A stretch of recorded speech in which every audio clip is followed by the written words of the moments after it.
Episode 4: Real Alternatives to Fossil Fuels. While solar and wind make poor replacements for fossil fuels, there is one alternative energy source that could potentially replace them: nuclear.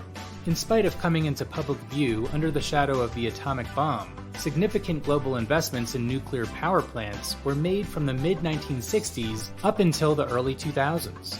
Unfortunately, tragedies such as the Chernobyl meltdown caused by Soviet incompetence and the fallout from the tsunami-damaged Fukushima power plant in 2011 led governments to close existing nuclear reactors and foreclose the building of new ones. The stagnation in global nuclear policy has occurred alongside an increase in climate change concerns. While nuclear power is a proven, viable alternative to fossil fuels, a meaningful increase in nuclear power would require a significant change in political policies, as well as investment in next-generation energy infrastructure. These may be wise policies for the future, but they are not practical for those demanding a radical shift away from fossil fuels within the next decade. For context, to replace fossil fuels with nuclear energy in 28 years, 4 1-gigawatt nuclear power plants would have to be built every day.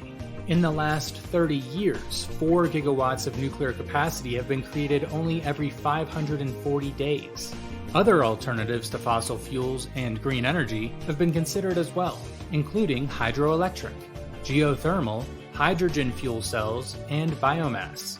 None of these are in a position to replace fossil fuels within the next few decades. All of them have been the subject of additional objections by various interest groups that are concerned about global warming. For example, environmentalists have raised concerns about the impact of building hydroelectric dams.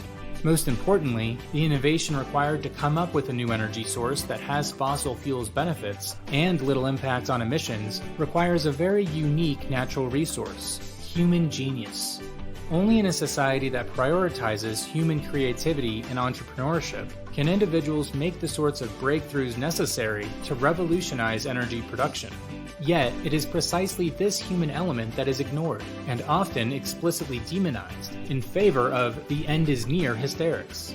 The result is an intellectual environment that makes it difficult to seriously discuss the trade-offs inherent to energy policy and environmental protection.